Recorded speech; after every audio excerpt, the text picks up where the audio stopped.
The champagne flutes clinked around the mahogany dining table, but the sound felt hollow against my ears. Victoria Hartwell raised her glass with that practiced smile she'd perfected over decades of charity galas and country club meetings. To family traditions, she announced, her steel gray eyes avoiding mine completely, and to preserving what truly matters for future generations.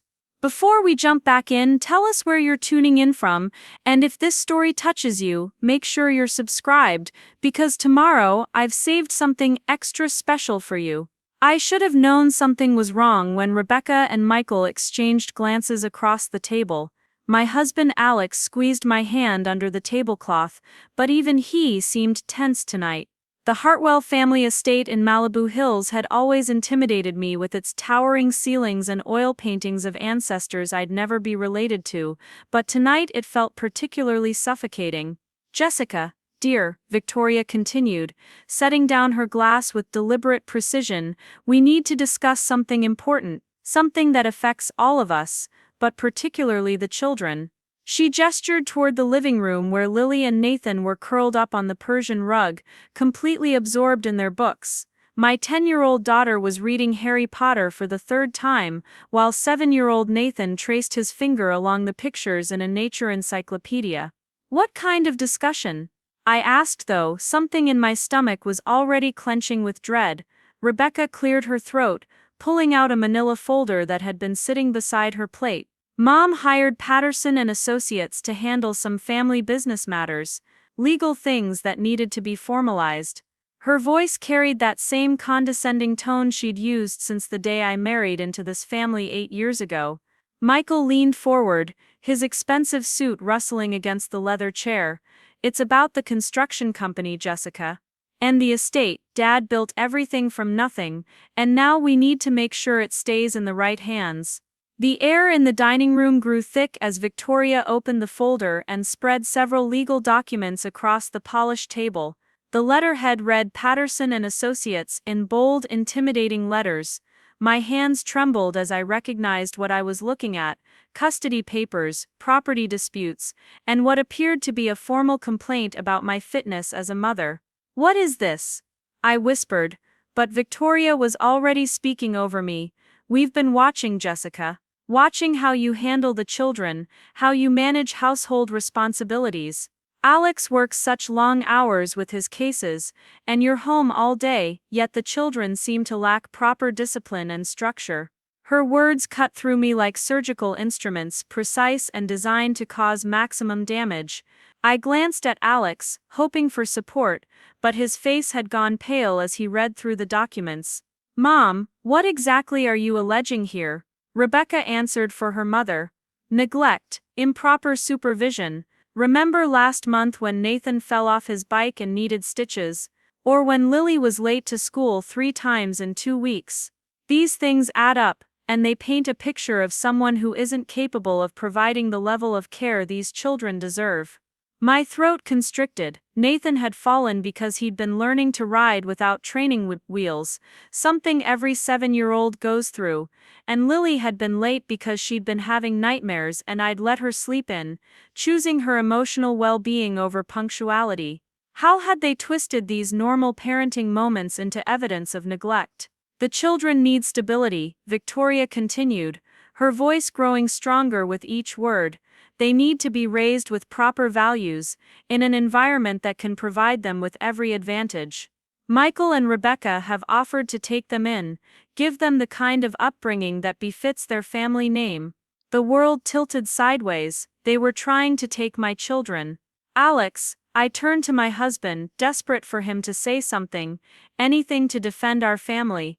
But he was still staring at the papers, his jaw clenched so tight I could see the muscles twitching. "These are serious accusations," he said finally, but his voice lacked the fire I needed to hear. "Mom, you can't just 'we can' and 'we have,'" Michael interrupted. "The initial filing has already been submitted to family court.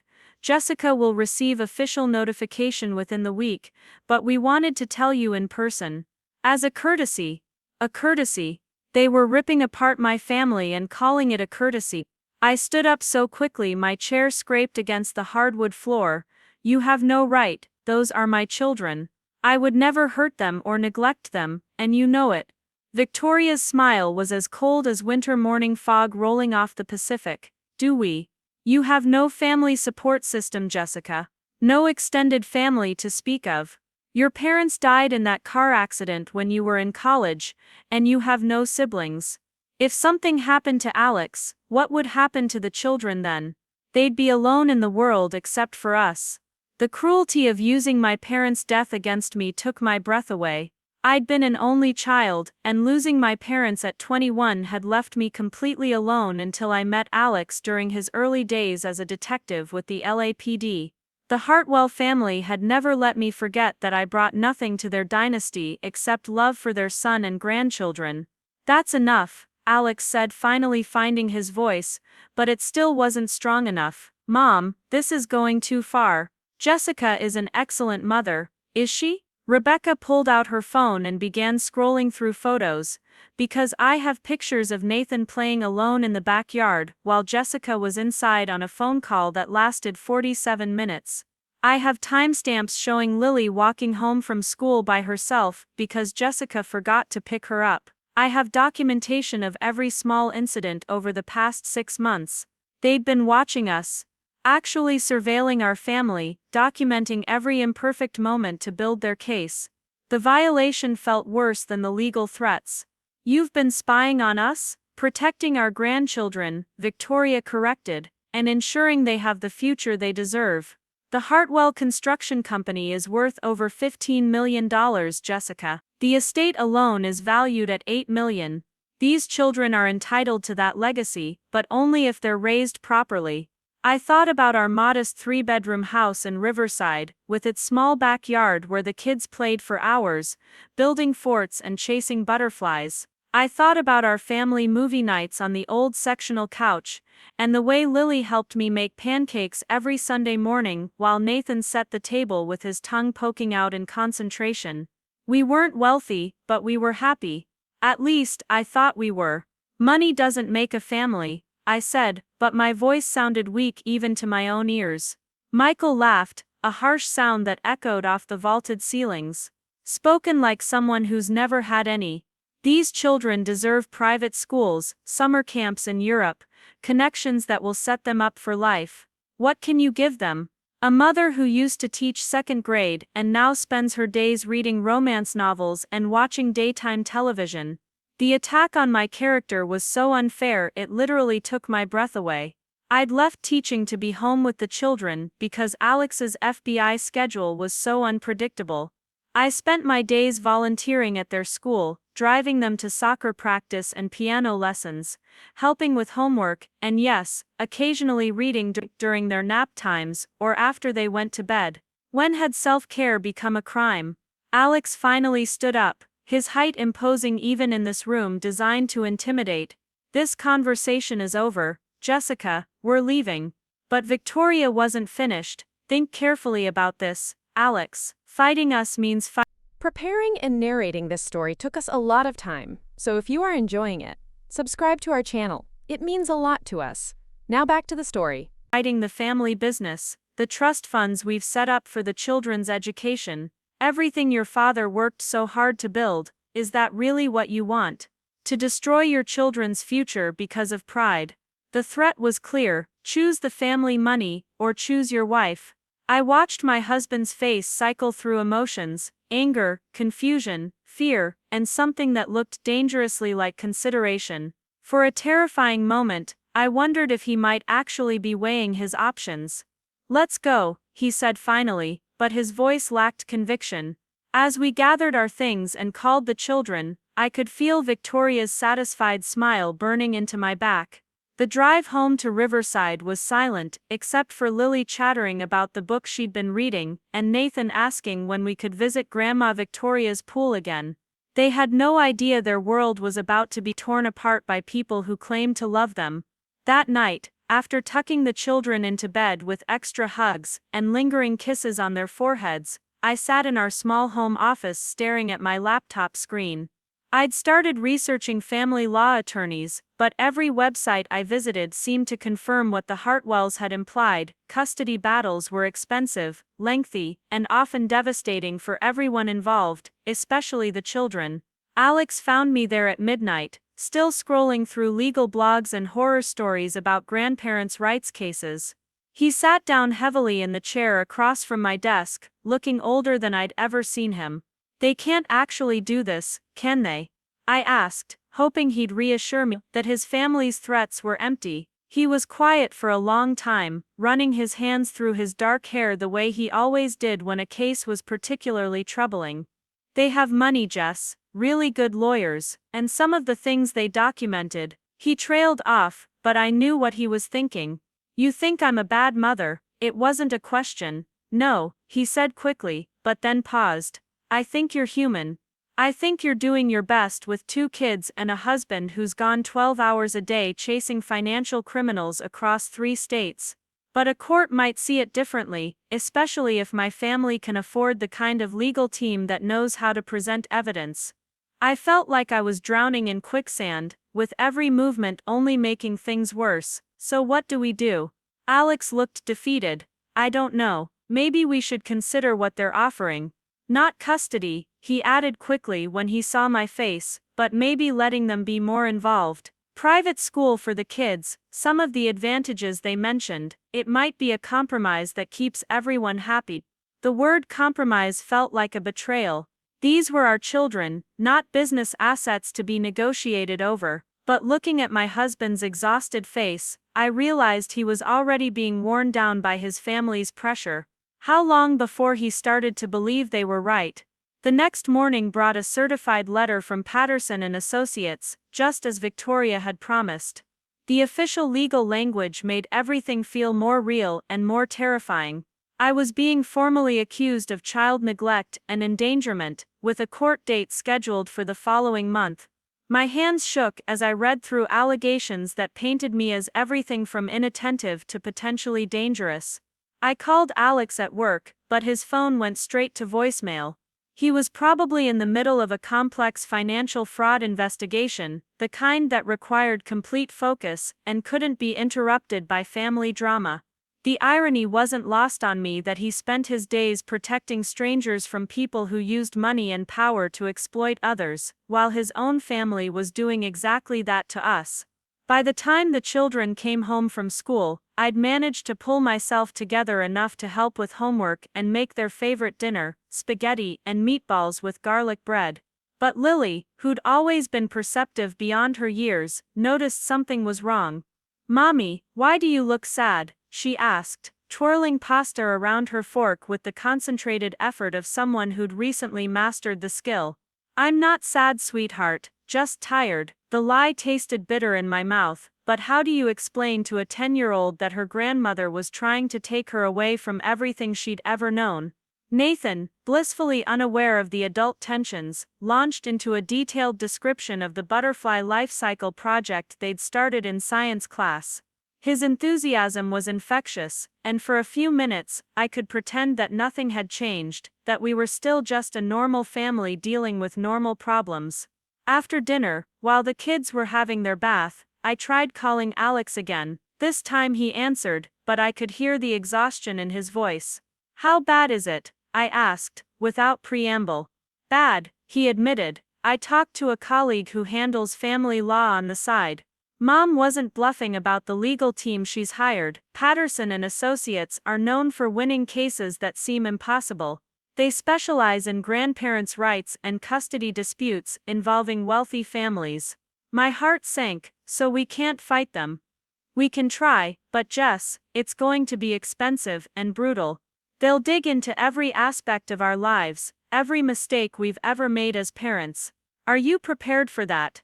I thought about Nathan's stitches, about the times I'd been 5 minutes late for pickup, about the afternoon I'd let them watch an extra hour of television because I had a migraine. Every normal parenting moment would be twisted into evidence of my inadequacy.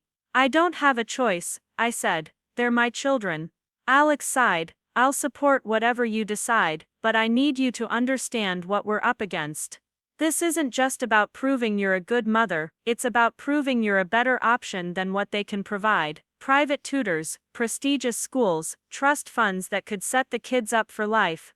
After hanging up, I walked through our small house, seeing it through the Hartwell's eyes. The furniture was comfortable but worn, the carpet had stains from years of childhood accidents, and the walls were covered with finger paintings and school photos rather than expensive artwork.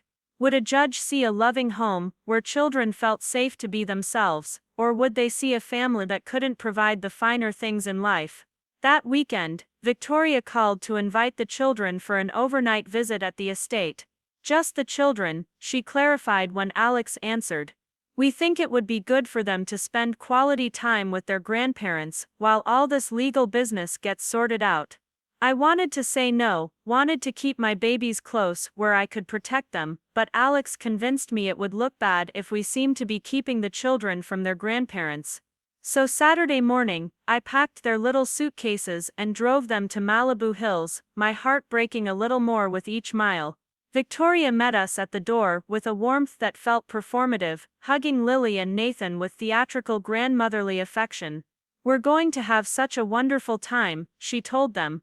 Uncle Michael is going to take you out on the boat, and Aunt Rebecca has planned a special shopping trip. I kissed my children goodbye, trying not to let them see how scared I was. As I drove away, I caught a glimpse of Rebecca in the window, holding her phone up as if she was recording something. More evidence for their case, no doubt.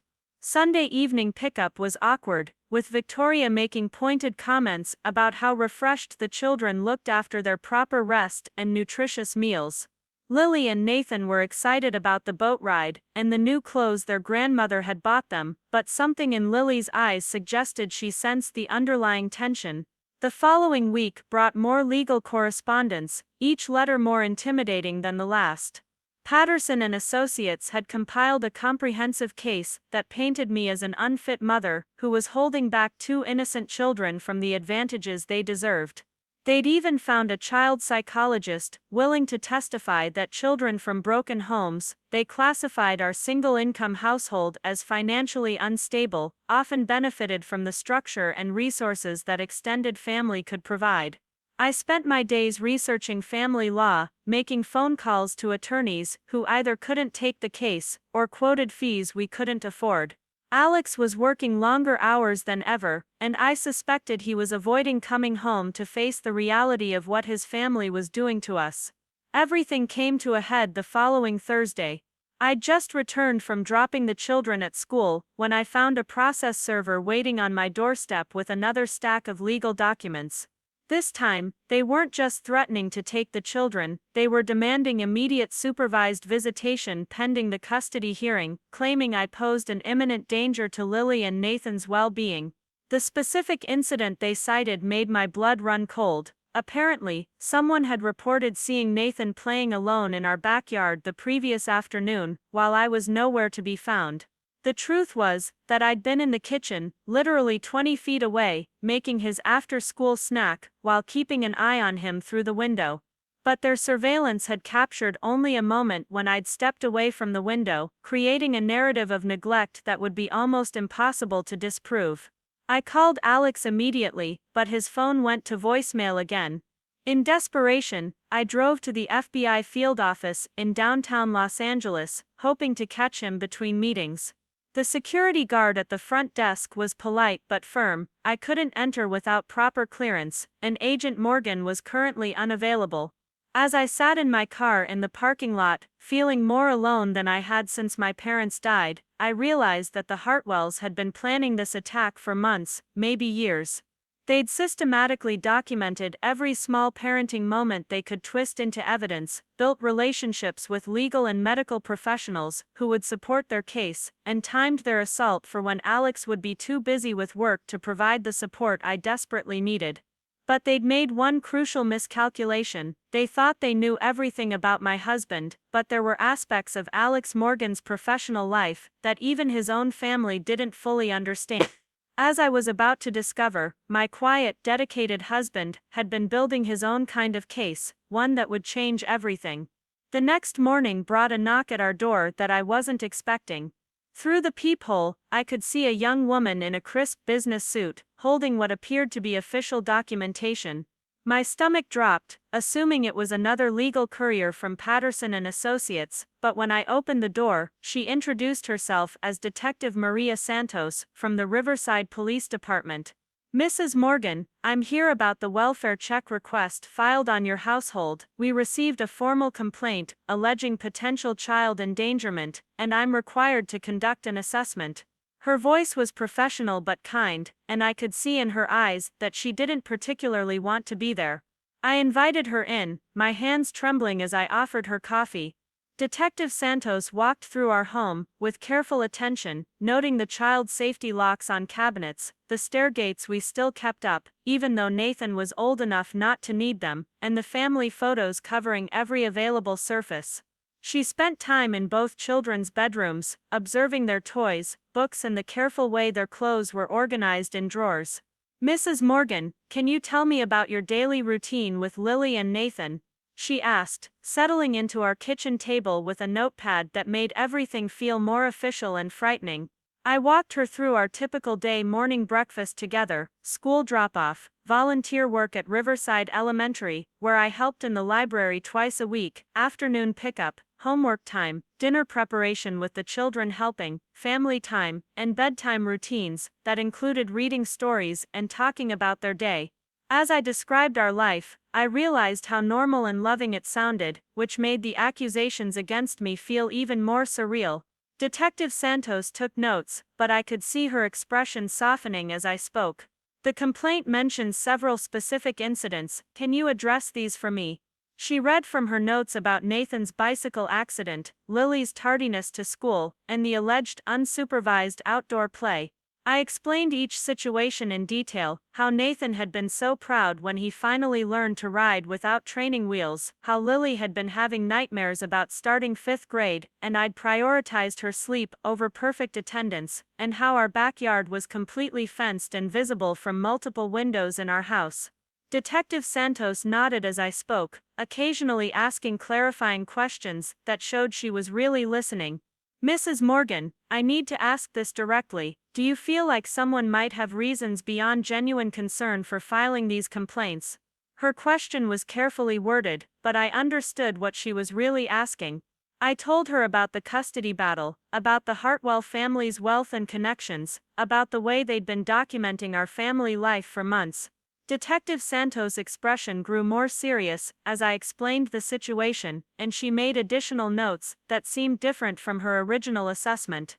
I'm going to be honest with you, she said, closing her notepad. I've seen cases like this before.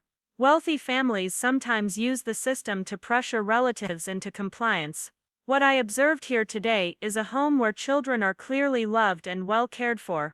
My report will reflect that. After Detective Santos left, I felt a mixture of relief and renewed fear. While her assessment would help our case, it also confirmed that the Hartwells were escalating their attack and using every resource at their disposal.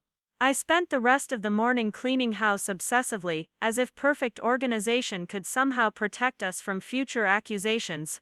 When Alex came home that evening, earlier than he had in weeks, I could see the strain on his face. He looked like a man carrying weight that was too heavy for his shoulders. We sat at the kitchen table after the children went to bed, and he told me about his day, how his mother had called his supervisor at the FBI, expressing concerns about his family situation affecting his work performance. She actually suggested that I might need time off to deal with personal issues, Alex said, his voice tight with controlled anger. My own mother tried to sabotage my career because I wouldn't side with her against you. I reached across the table to take his hand, feeling the calluses from his weekend woodworking projects, and the slight tremor that indicated just how much stress he was under. What did your supervisor say? Agent Director Crawford was professional about it, but I could tell he was concerned. Having family drama that attracts legal attention isn't exactly ideal for someone in federal law enforcement. Alex rubbed his forehead, a gesture I recognized from his most difficult cases. He asked if I needed resources, if there was anything the Bureau could do to help resolve the situation.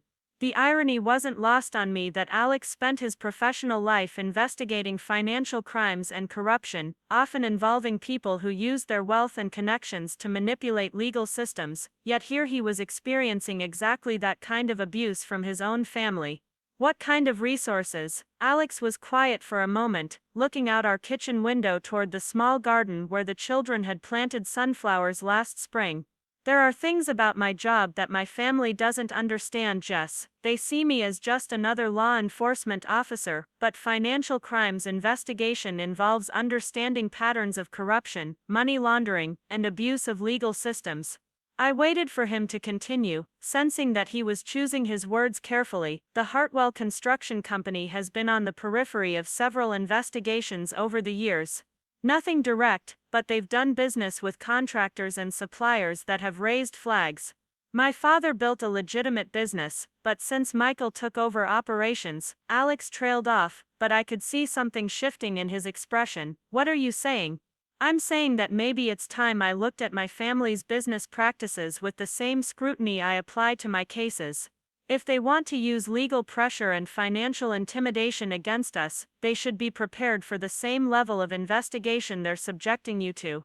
The next morning, Alex left for work with a determination I hadn't seen in weeks. I spent the day trying to maintain normalcy for Lily and Nathan, helping with a science project about ocean ecosystems, and reading chapter books during our afternoon quiet time. But I couldn't shake the feeling that something significant was about to happen. That afternoon, while the children were at soccer practice, I received a call from an unknown number. The voice on the other end was professional and unfamiliar. Mrs. Morgan, this is Agent Jennifer Walsh from the FBI's Financial Crimes Division. I work with your husband. Could we meet this evening? There are some things we need to discuss. I agreed to meet her at a small coffee shop near the FBI field office, telling Alex I had errands to run after soccer practice. Agent Walsh was a woman in her 40s with kind eyes, and the kind of confident demeanor that comes from years of dealing with complex investigations. She ordered a black coffee and got straight to the point. Your husband asked me to look into some financial irregularities he'd noticed regarding his family's business operations. What I found is concerning, and it might be relevant to your current legal situation. She pulled out a tablet and showed me spreadsheets and documents that meant nothing to me but clearly meant something to her. I'm not sure I understand, I said, feeling overwhelmed by the technical financial language. Agent Walsh leaned forward, lowering her voice, even though the coffee shop was nearly empty. The Hartwell Construction Company has been involved in several questionable transactions over the past 3 years. Inflated contracts with city projects, payments to shell companies that don't appear to provide any actual services, and tax reporting that doesn't match the financial activity we can verify. She scrolled through more documents, pointing out discrepancies and patterns that painted a picture of systematic financial misconduct. None of this directly proves criminal activity, but it establishes a pattern of ethical flexibility that could be relevant to a family court judge, evaluating the character of people seeking custody of children. I stared at the numbers on her tablet, trying to process what she was telling me. Are you saying the Hartwells are criminals? I'm saying they've engaged in business practices that raise serious questions about their integrity and judgment. A family that would manipulate government contracts and evade tax obligations might also be willing to manipulate legal proceedings and present false information to courts. Agent Walsh closed her tablet and looked at me directly. Jessica, your husband is one of the most ethical agents I've ever worked with. He's built his career on exposing people who use money and power to corrupt systems that are supposed to protect regular families. Watching his own family exactly that to his wife and children has been devastating for him. I felt tears starting to form, thinking about the pressure Alex had been under, caught between his professional integrity and his family loyalty. What happens now? Now we continue investigating. But I wanted you to know that you're not fighting this alone, and the people attacking your family aren't the pillars of integrity they pretend to be. That evening, Alex and I sat in our backyard after the children were asleep, watching the stars appear in the clear California sky. He told me about his decision to recuse himself from any cases involving Hartwell Construction Company and to turn over his concerns to other agents who could investigate without conflicts of interest. This could destroy my relationship with my family permanently, he said, his voice heavy with the weight of that possibility. I took his hand, thinking about the children sleeping safely in their beds, about the home we'd built together, about the life we'd created that was worth protecting. Some relationships aren't worth preserving if they require sacrificing everything you believe in. Alex nodded, and I could see him making peace with the choice he'd already made. Tomorrow, I'm filing a formal complaint about the harassment and false accusations we've been subjected to. Agent Walsh thinks there's enough evidence of bad faith legal maneuvering to warrant a federal investigation into potential abuse of legal processes. The next morning brought another surprise. Rebecca called, her voice strained and different from the confident tone she'd used during recent family confrontations. "Jessica, we need to talk. Can you meet me somewhere private, not at Mom's house?" I agreed to meet her at Riverside Cafe, a small local place where we were unlikely to encounter other family members. Rebecca arrived looking disheveled, her usually perfect appearance showing signs of stress and sleepless nights. She ordered a large coffee with extra espresso shots and sat across from me with an expression I'd never seen before, uncertainty. "I need to tell you something," she said, without preamble. "About Mom and the legal case, about things I've learned in the past few days that change everything." She pulled out her phone and showed me a series of text messages between her and Michael, conversations that revealed a level of calculation and manipulation that shocked even me. They'd been planning the custody challenge for over a year, documenting incidents, building relationships with sympathetic professionals, and timing their attack for maximum impact. "But that's not the worst part," Rebecca continued, scrolling to more recent messages. "Look at this." The messages revealed that Victoria had been using private investigators to surveillance our family, that she'd attempted to bribe Nathan's soccer coach to file a complaint about my attendance at practices, and that she'd been pressuring other parents at the children's school to provide negative statements about my parenting. "Rebecca, why are you showing me this?" I asked, trying to process the level of betrayal involved. Her hands shook as she put away her phone. "Because yesterday, Mom approached me about custody arrangements for my own children. She's decided that since I work full-time and travel for business, my kids would be better off being raised at the estate too. She's planning to use the same legal strategy against me that she's using against you." The revelation hit like cold water. Victoria wasn't just targeting me, she was systematically trying to gain control of all her grandchildren, using legal manipulation and financial pressure to rebuild the family structure according to her vision. She told me that modern parents are too permissive, that children need the kind of strict guidance that only she can provide. She actually said that raising grandchildren herself would be her greatest legacy. Rebecca's voice broke slightly.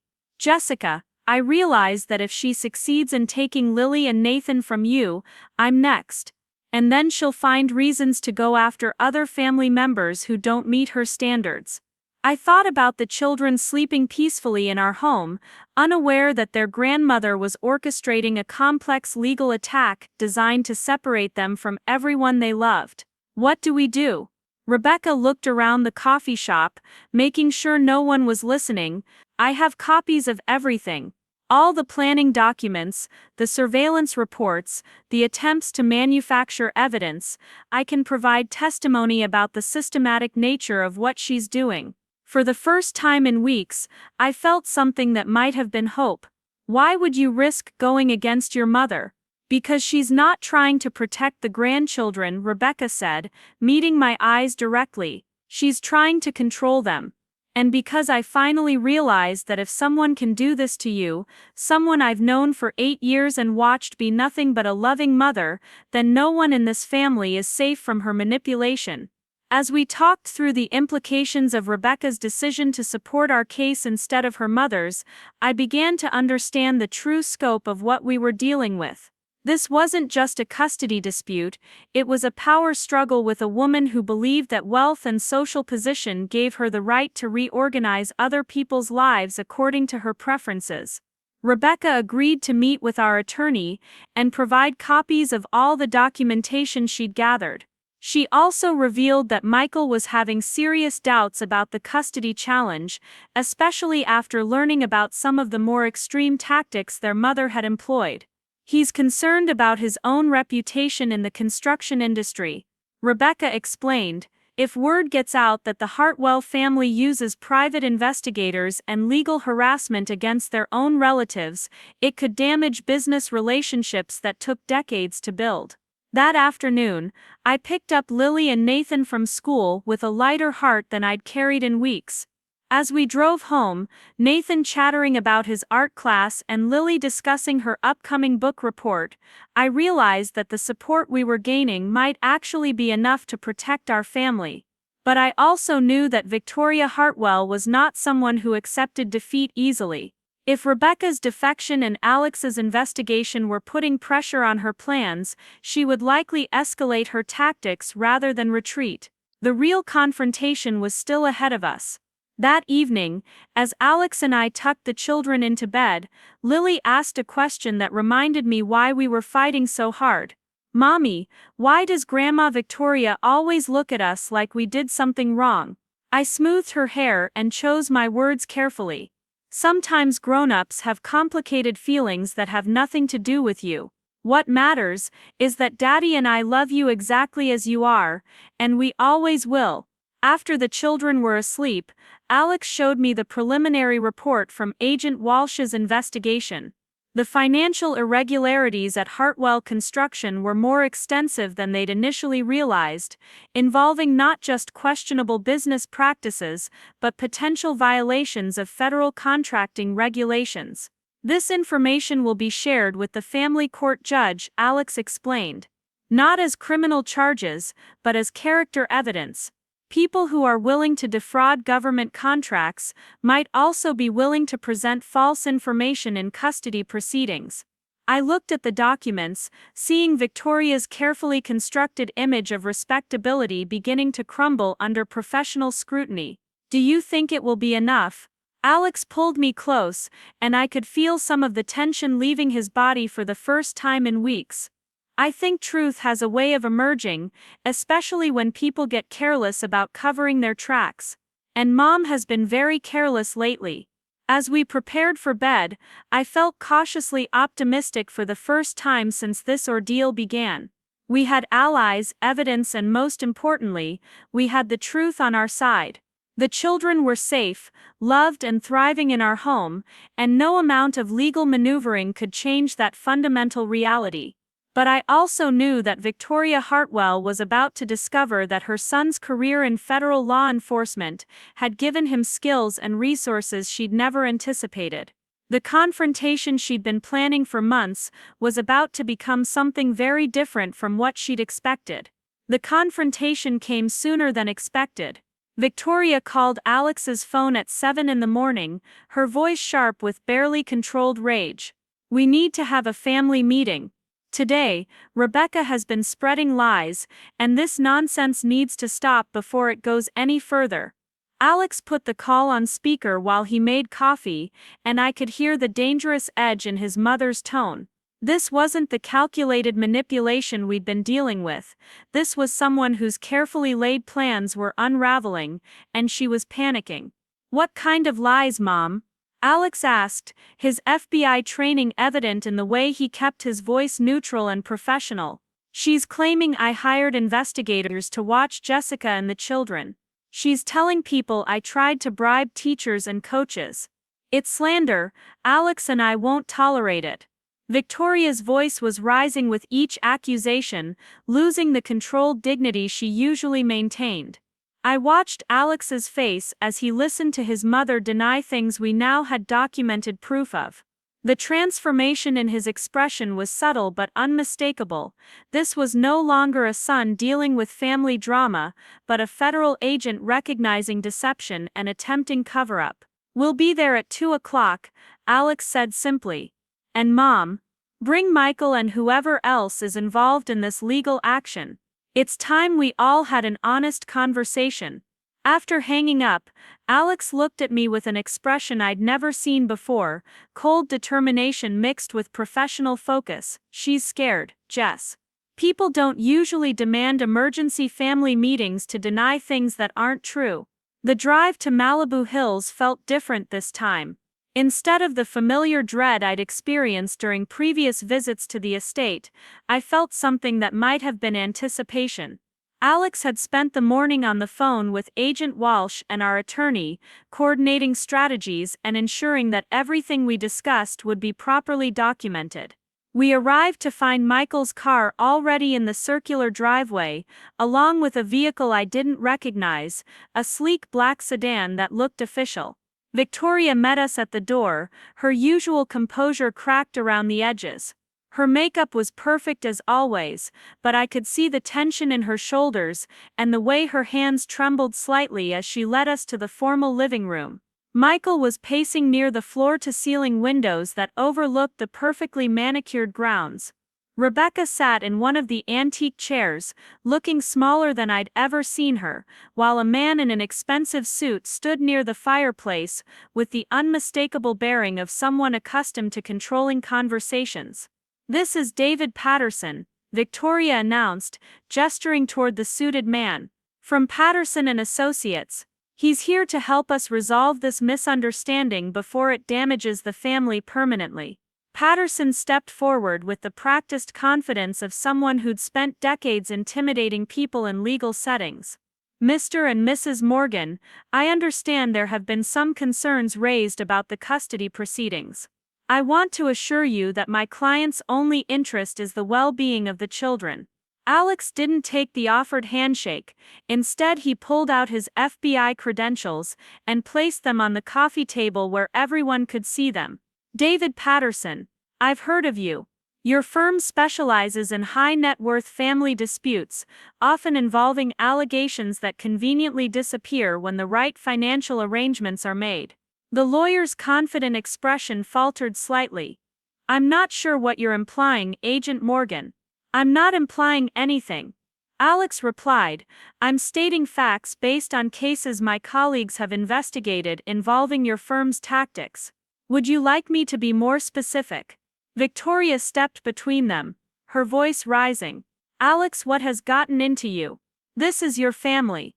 We're trying to protect Lily and Nathan from a situation that could harm their future. By hiring private investigators to create false evidence." Alex's voice remained calm, but I could see the muscle in his jaw twitching. "By attempting to bribe school officials to file complaints. By systematically documenting normal childhood incidents and presenting them as evidence of neglect." The room went silent. Patterson looked uncomfortable for the first time since we'd arrived, and Michael stopped pacing to stare at his mother. "Mom, please tell me Alex is exaggerating." Victoria's composure finally cracked completely. "Everything I did was to protect those children. They deserve better than a small house in Riverside and a mother who lets them run wild while she reads books all day. They deserve," Alex said, standing up to his full height, "to be raised by parents who love them unconditionally, in a home where they feel safe and valued for who they are, not what they might become." Rebecca spoke for the first time since we'd arrived, her voice barely above a whisper. "Mom, you showed me the surveillance photos. You had people following Jessica to the grocery store, timing how long she spent in each aisle. That's not protecting grandchildren, that's stalking a family member." Patterson cleared his throat, clearly trying to regain control of the conversation. "Perhaps we should focus on finding a solution that works for everyone. There might be arrangements that could satisfy all parties' concerns." Alex turned to face the lawyer directly, and something in his expression made Patterson take a step backward. "Mr.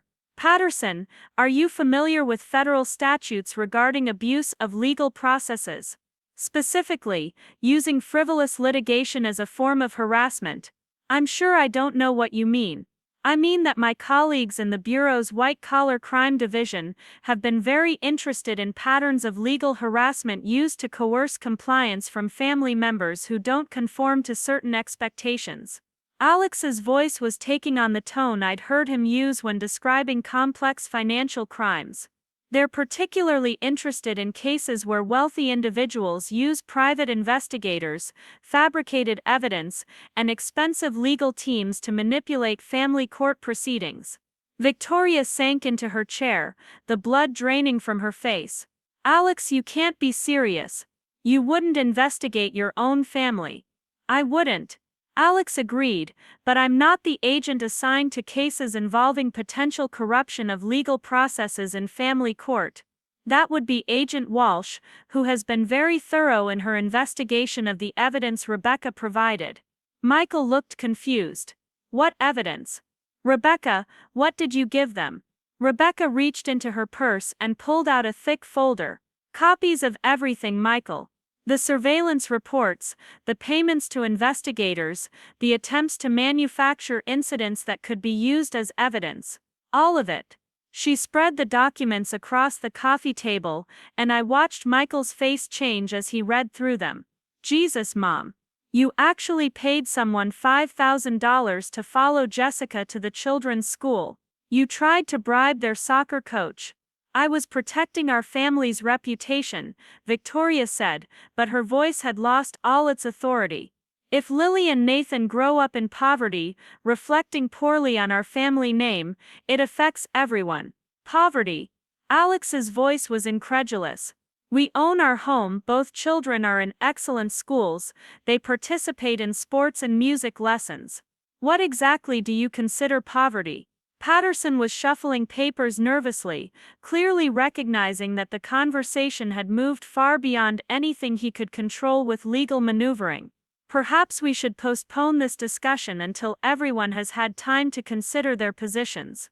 Actually, Alex said, pulling out his phone, I think this is exactly the right time to have this conversation. He pressed a number on speed dial and put the call on speaker. Agent Walsh, we're ready for you. The confusion on Victoria's face was almost comical. Ready for what? The doorbell rang before Alex could answer. Michael went to answer it and returned with a woman I recognized as Agent Walsh, along with another man in a similar dark suit. Both carried briefcases and official identification. Agent Jennifer Walsh, FBI Financial Crimes Division, she announced, showing her credentials to everyone in the room. This is Agent Rodriguez from our Public Corruption Unit. We're here to discuss some concerns that have been raised about potential abuse of legal processes. Patterson stood up abruptly. My clients won't be answering any questions without proper legal representation present. That's certainly your right. Agent Walsh agreed pleasantly. But we're not here to arrest anyone today. We're here to present information that might help resolve a family dispute before it escalates to criminal charges. She opened her briefcase and pulled out a series of photographs and documents. Hartwell, we have evidence of payments totaling over $50,000 to Blackstone Investigations for surveillance of your daughter-in-law and grandchildren. We have recorded conversations between you and various school officials where you attempted to solicit negative reports about Mrs. Morgan's parenting. We have financial records showing payments to a legal firm specializing in manufacturing custody disputes. Victoria's face had gone completely white. I don't understand. These are family matters. Private family matters. Agent Rodriguez spoke for the first time. They become public matters when they involve fraudulent manipulation of government institutions like family courts. When they involve attempted bribery of public school employees. When they involve systematic harassment designed to coerce compliance through legal intimidation. Michael sat down heavily, running his hands through his hair. Mom, what have you done? I protected this family, Victoria said, but her voice was barely audible. I maintained our standards. I ensured that our grandchildren would have proper opportunities. Agent Walsh pulled out more documents. Mrs. Hartwell, these are financial records for Hartwell Construction Company. They show a pattern of inflated government contracts, payments to shell companies, and tax reporting discrepancies that total over $2 million in potential fraud. The room fell silent except for the sound of Patterson shuffling papers frantically. Michael's face had gone from confusion to horror as he realized the scope of what was being revealed. The construction company. Michael's voice cracked. You involved the business in this. The business that will someday belong to all the grandchildren, Victoria said defensively. I was securing their future. Alex leaned forward, his professional training evident in every word. Mom, you were securing prison sentences. Federal charges for fraud, conspiracy, abuse of legal processes. Not just for you, but potentially for anyone who participated in these schemes. Rebecca had been crying silently throughout the conversation, but now she spoke up. Michael, she approached me 6 months ago about using company funds to pay for the legal fees.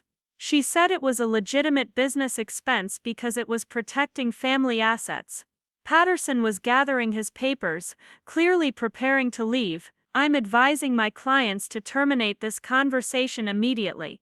Any further discussions should go through proper legal channels. But before he could reach the door, Agent Walsh called out to him. Mr. Patterson, you might want to stay. We have questions about your firm's billing practices and your knowledge of how evidence was obtained for the custody case you're representing. The lawyer froze, his hand on the doorknob. I'm not required to discuss client confidentiality matters. You're not required to. Agent Rodriguez agreed, but falsifying evidence and presenting manufactured documentation to family courts carries serious penalties for attorneys as well as clients. The State Bar takes a very dim view of lawyers who participate in systematic fraud. Patterson slowly returned to his position near the fireplace, but his confident demeanor had completely evaporated. Victoria looked around the room like a trapped animal, suddenly realizing that every escape route had been blocked. What do you want? She asked finally, her voice small and defeated. Agent Walsh closed her briefcase and looked directly at Victoria. We want you to withdraw the custody petition immediately and permanently. We want you to cease all surveillance and harassment of the Morgan family. We want you to provide full financial restitution for the costs they've incurred defending against fraudulent legal action. And in return, Victoria asked, in return, we'll consider this a family matter that was resolved without the need for criminal prosecution. Agent Rodriguez said. But any future attempts to use legal harassment, financial intimidation, or manufactured evidence against family members will result in immediate federal charges. Michael had been reading through the financial documents Agent Walsh had provided, and his face was growing paler with each page. Mom, some of these transactions, they involve federal contracts I personally negotiated. You've implicated me in fraud schemes I knew nothing about. I was protecting your inheritance, Victoria said weakly, ensuring the business would remain strong for future generations. By involving it in criminal activity, Michael's voice was rising, by risking everything Dad built, everything I've worked for my entire career. Alex stood up, and for the first time in the conversation, his voice carried genuine sadness rather than professional detachment. Mom, I spent my career investigating people who use wealth and power to manipulate systems that are supposed to protect families. I never imagined I'd have to investigate my own mother for doing the same thing. Victoria began crying then, tears that seemed to come from a deep well of realization about what she'd done and what she'd lost. I just wanted the children to have the best possible life. I wanted them to have advantages, opportunities, connections that would set them up for success. Rebecca moved to sit beside her mother, taking her hand despite everything that had happened. Mom, they already have the best possible life. They have parents who love them, a stable home, good schools, and opportunities to grow into whoever they're meant to be. That's what children actually need. But they're not really our blood, Victoria whispered, as if this somehow justified everything she'd done. The statement hung in the air like a poisonous cloud. Alex's face hardened again, and I could see him making a decision that would change our family forever. They are my children, he said with absolute finality. Jessica is my wife. This is my family. And if you can't accept and respect that, then you have no place in our lives. Agent Walsh packed up her remaining documents. Mrs. Hartwell, you have 48 hours to withdraw the custody petition and provide written agreement to the terms we've discussed. If you choose not to comply, criminal charges will be filed Monday morning. As the FBI agents prepared to leave, Agent Walsh turned to Alex with an expression of professional respect. Agent Morgan, your family is lucky to have someone willing to stand up for them the way you have. Not everyone in law enforcement would be willing to investigate their own relatives. After the agents left, the remaining family members sat in uncomfortable silence. Patterson was making phone calls in the corner, presumably to other lawyers who specialized in criminal defense rather than family court manipulation. Victoria looked around the room at her children and daughter-in-law, seeming to finally understand the magnitude of what she'd destroyed in her quest to control our family's future. I never meant for it to go this far, she said quietly. Yes, you did, Alex replied without anger, just sadness. You planned every step of this attack. You documented it, funded it, and executed it with precision.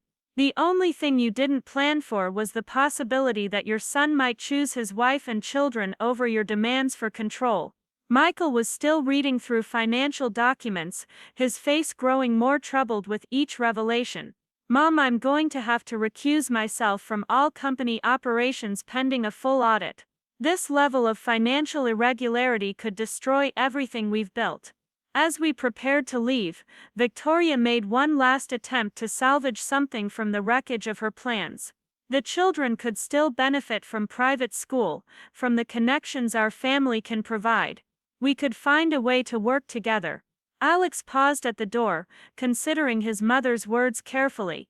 The children will benefit from growing up in a home where love isn't conditional on meeting someone else's expectations, where their worth isn't measured by their bloodline or their potential usefulness to family ambitions, where they're free to become whoever they're meant to be. The drive home was quiet, both of us processing everything that had happened. The legal threats were over, but the emotional cost of the confrontation would take time to fully understand.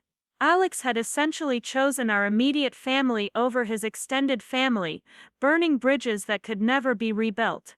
That evening, after we'd tucked Lily and Nathan into bed and read their bedtime stories, we sat on our back porch watching the stars appear in the clear night sky. The ordeal was over, but the implications of what we'd been through would shape our family for years to come. Do you regret it? I asked Alex, thinking about the finality of what had happened with his mother and siblings. He was quiet for a long time, considering the question seriously.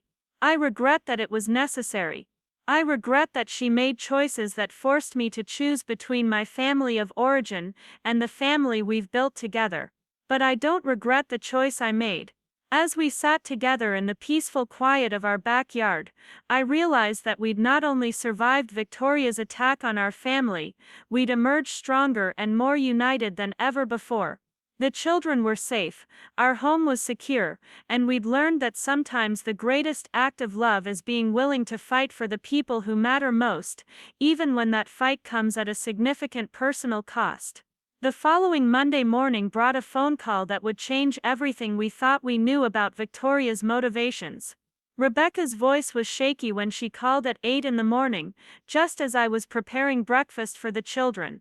Jessica, you need to come to Mom's house. She's asked to see you alone, and there's something she wants to show you that she says will explain everything. Rebecca paused, and I could hear her taking a deep breath. She spent the entire weekend going through old papers in Dad's study. She found something that changes the whole picture. I was reluctant to face Victoria again so soon after the confrontation, but something in Rebecca's tone suggested this wasn't another manipulation attempt. After dropping Lee and Nathan at school, I drove to the Malibu Hills estate with a mixture of curiosity and wariness. Victoria met me at the door looking like she'd aged 10 years over the weekend. Her usually perfect appearance was disheveled. Her eyes were red from crying, and she moved with the uncertain gait of someone whose entire worldview had been shattered. She led me to her husband's old study, a room I'd never been inside during all my years of visiting the estate. The study was exactly what I'd expected from Thomas Hartwell Sr. Dark wood paneling, leather-bound books, and the lingering scent of the pipe tobacco he'd enjoyed before his death 5 years earlier. But what caught my attention was the chaos of papers scattered across the massive oak desk, file cabinets standing open, and boxes of documents that had clearly been hastily searched through. I never went through his personal papers thoroughly after he died, Victoria said, settling into the leather chair behind the desk with obvious exhaustion. The lawyers handled the business documents, and I couldn't bear to deal with his private things. But after what happened yesterday, I needed to understand something that had been bothering me for years. She picked up a manila folder from the desk, handling it like it contained something fragile and dangerous. Thomas used to disappear for hours sometimes, claiming he was working on company business.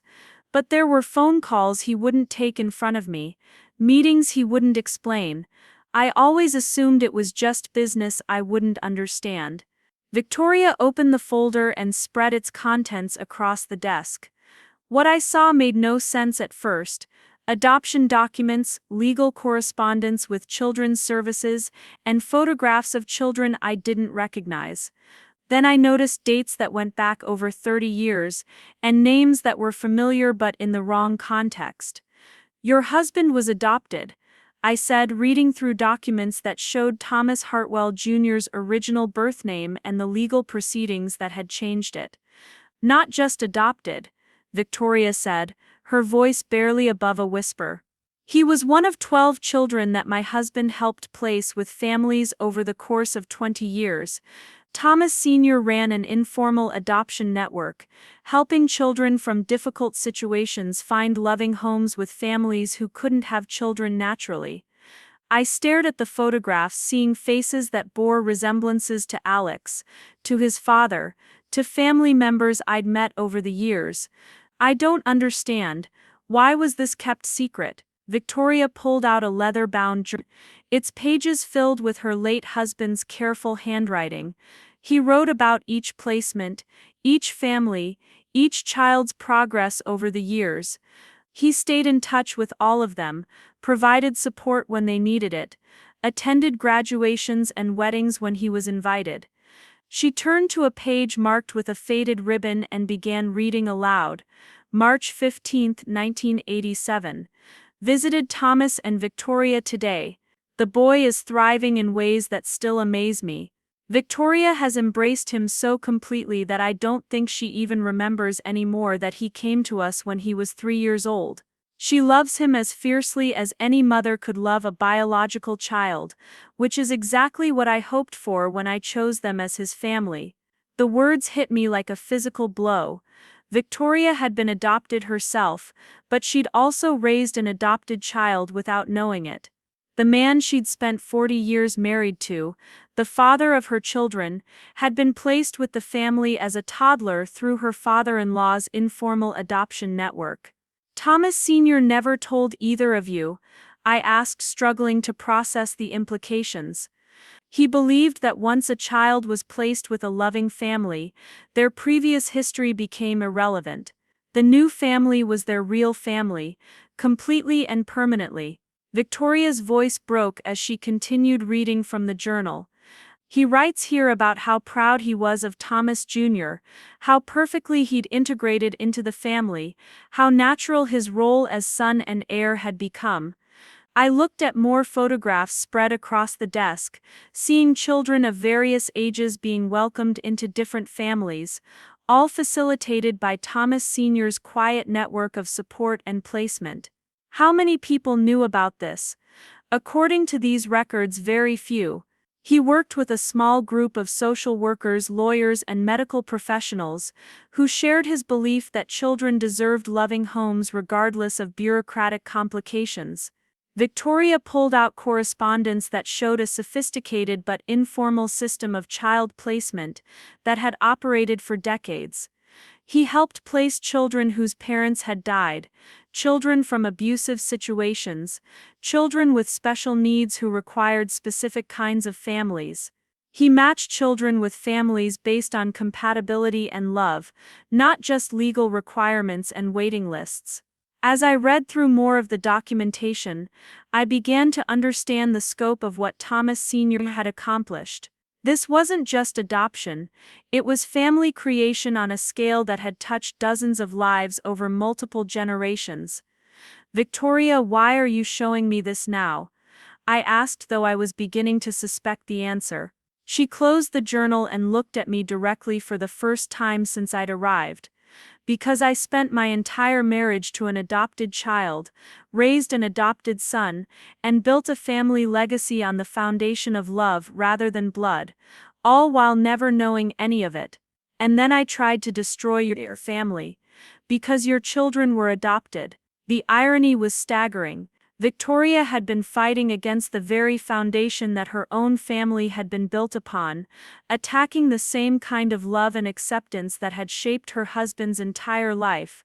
There's more, she said, pulling out a letter addressed to her in Thomas Sr.'s handwriting. He left this for me to find after his death, but I never went through his papers thoroughly enough to discover it until now. The letter was dated just weeks before Thomas Sr.'s fatal heart attack, and its contents revealed a man who'd been carrying the weight of significant secrets for decades. My dearest Victoria, she read aloud, if you're reading this, it means I'm no longer able to tell you in person about the work that has defined my life and shaped our family in ways you never knew. For 40 years I have helped children find families, and families find children, creating bonds based on love rather than biology. Our son Thomas was the first child I placed, when he was 3 years old and his young mother died in an accident with no family able to care for him. I chose you and my parents to be his family, because I saw in you the capacity for unlimited love. Victoria's hands shook as she continued reading. I never told you because I wanted Thomas to grow up knowing he was completely and permanently yours without any qualifications or conditions. I never told him because I wanted him to inherit not just our name and business, but our complete acceptance and identity. Every child I placed after Thomas was placed with the same intention to become fully and permanently part of their new family. The letter went on to describe dozens of placements, successful integrations, and families that had thrived because they'd been built on love rather than circumstance. Thomas Sr. had operated what amounted to a private family creation service, using his resources and connections to ensure that children found the homes where they could flourish. He writes about watching you with Thomas, how you never treated him as anything other than your biological son, how you fought other family members who suggested he was somehow different or less deserving because of his origins. Victoria looked up from the letter with tears streaming down her face. I did exactly what he hoped I would do for Thomas, and then I tried to prevent you from doing the same thing for Lily and Nathan. I sat in stunned silence, trying to process the complete reversal of everything I thought I understood about the Hartwell family dynamics. The woman who'd spent months trying to prove that adoption created inferior family bonds had built her entire life around successful adoptions without realizing it. There's something else, Victoria said, pulling out a document I recognized as a trust agreement. Thomas Sr. established education funds for every child he helped place, including provisions for future generations. Lily and Nathan are mentioned specifically in codicils he added in recent years. The trust document was extensive and complex, but the essential facts were clear. Thomas Sr. had been tracking the families he'd helped create, providing ongoing support, and ensuring that resources would be available for education and opportunities regardless of the adoptive family's financial circumstances. He knew about Lily and Nathan, I asked, reading through provisions that specifically named my children as beneficiaries. He knew about every grandchild and great-grandchild in every family he'd helped create. He considered them all part of his extended legacy. Victoria's voice was filled with wonder and regret. "Jessica, your children were never outsiders to this family. They were part of a tradition that goes back to before Alex was born." The scale of the revelation was overwhelming. Not only had Thomas Sr.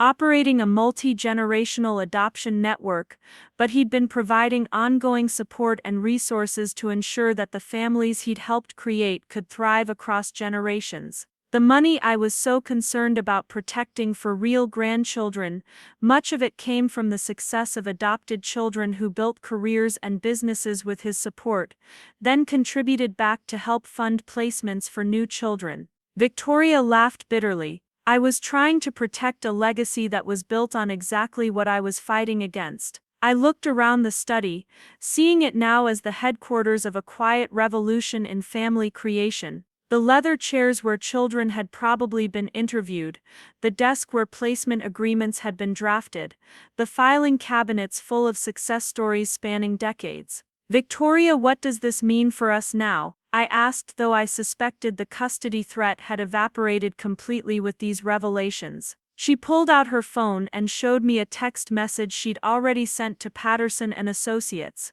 "I withdrew the custody petition this morning and fired the legal team. I also authorized full financial restitution for all costs you incurred defending against the action."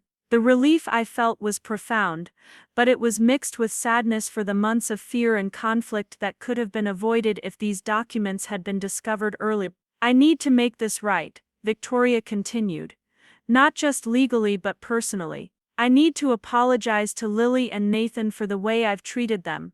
I need to acknowledge Alex's choice to prioritize his immediate family, and I need to learn how to be the kind of grandmother that Thomas Sr. would have been proud of." Over the following weeks, the transformation in Victoria was remarkable but gradual. She began by sending handwritten apology letters to Alex and me, taking full responsibility for the legal harassment and acknowledging the damage her actions had caused. She arranged for private meetings with Lily and Nathan, explaining in age-appropriate terms that she'd made serious mistakes and wanted to learn how to be a better grandmother. The children, with the remarkable resilience of youth, were more forgiving than the adults. Nathan was particularly impressed when Victoria showed him pictures of all the children his great-grandfather had helped, explaining that their family had always been about making sure children had loving homes rather than about who was related to whom. Lily, with her 10-year-old wisdom, asked the question that cut to the heart of everything. "Grandma Victoria, does this mean you understand now that love is what makes a family, not where people come from?" Victoria's answer, delivered with tears in her eyes, became the foundation for rebuilding our family relationships. "Yes, sweetheart. It means I understand that your great-grandfather spent his life proving what you and Nathan have taught me, that the families we choose to love completely are the families that matter most." The Hartwell Construction Company underwent a complete financial audit and restructuring, with Michael working closely with federal investigators to ensure full compliance with all regulations. The irregularities that had been discovered were addressed through restitution and enhanced oversight, allowing the business to continue operating legitimately. Rebecca and Michael both made efforts to strengthen their relationships with Alex and the children, recognizing that family unity required accepting everyone unconditionally rather than trying to enforce arbitrary standards of worthiness. 6 months after the confrontation that had nearly destroyed our family, we gathered again at the Malibu Hills estate for a very different kind of family meeting. Victoria had converted Thomas Sr.'s study into a family archive, displaying photographs and documents that celebrated the full scope of the family he'd created through decades of compassionate adoption facilitation. The centerpiece of the room was a large family tree that included not just biological relationships, but the adoptive connections that had created an extended network of families across multiple generations. Lily and Nathan's names were prominently displayed, surrounded by those of cousins and relatives they'd never known they had. "Your great-grandfather believed that love creates family bonds that are stronger than biology," Victoria explained to the children as she showed them through the archive. He spent his life proving that children can find their perfect families, and that families can be completed by finding their perfect children. Alex had been quiet through most of the family gathering, processing his own complex emotions about discovering his adoption and understanding his father's secret work. That evening, as we prepared to leave, he asked Victoria the question that had been weighing on him for months. "Mom, do you regret the custody battle? Do you regret the way things went?" Victoria considered the question seriously before answering. "I regret the pain I caused and the fear I put everyone through. I regret that it took nearly losing all of you to make me understand what I should have known all along. But I don't regret that it led me to discover who your father really was and what our family has always been about." She pulled out one final document from the archive, a letter Thomas Sr. Hubitgol and Maidsa Fenchen said in Winter Kreischen Schulep. "My dear son," Alex read aloud, "by the time you read this you'll have created your own family through love, commitment and choice. Whether your children come to you through birth, adoption or any other path, remember that what makes them yours is not how they arrived, but how completely you embrace them as part of your heart and your future. The greatest legacy you can leave is not wealth or property, but the knowledge that love creates bonds that nothing can break." As we drove home that evening, with Lily and Nathan chattering excitedly about the new relatives they'd discovered, and the grandfather they wished they could have met, I reflected on how completely our understanding of family had been transformed. The legal threats that had once seemed so overwhelming had dissolved entirely, replaced by a deeper understanding of what the Hartwell family legacy actually represented. The wealth and property that Victoria had been so concerned about protecting had turned out to be less important than the values and traditions that had shaped the family for generations. Most importantly, Lily and Nathan had gained not just legal security, but a profound understanding of their place in a family tradition that celebrated love over biology, choice over circumstance, and acceptance over judgment. That night, as Alex and I sat on our back porch watching the stars and listening to the peaceful sounds of our children sleeping safely in their beds, I realized that we'd gained something more valuable than legal victory. We'd gained certainty about our values, clarity about our priorities, and confidence in our ability to protect what matters most. The woman who'd once threatened to tear our family apart had become an ally in strengthening it. The legal system that had seemed so intimidating had ultimately confirmed what we'd always known, that Lily and Nathan belonged with us completely and permanently. And the extended family that had once felt like a source of judgment and criticism had transformed into a support network that celebrated our choices and embraced our children as valuable additions to a multi-generational legacy of love. As Alex reached for my hand in the darkness, I knew that whatever challenges lay ahead, we'd face them with the knowledge that our family was built on the strongest possible foundation, not the accidents of biology or the privileges of wealth, but the deliberate choice to love unconditionally, and the commitment to protect that love against any threat. The custody battle was over, but the deeper victory was just beginning. We'd learned that families aren't just created by birth or adoption, but by the daily choice to honor love over convenience, acceptance over judgment, and protection over control. And that knowledge would guide us through whatever came next, confident that we'd chosen correctly and fought for what truly mattered.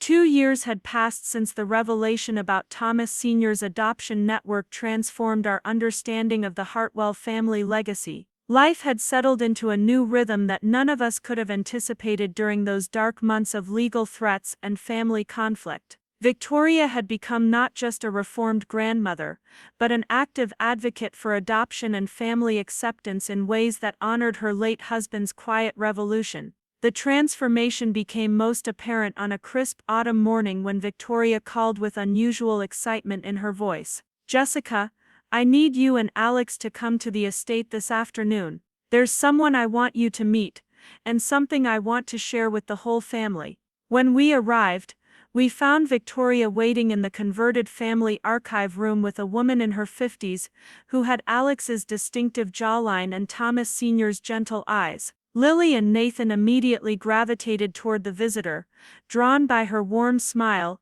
and the photo album she was showing Rebecca and Michael. "This is Margaret Chen," Victoria announced, Thomas Sr.'s daughter. The silence that followed was profound. Alex stared at the woman, searching her features for familiarities he was suddenly recognizing.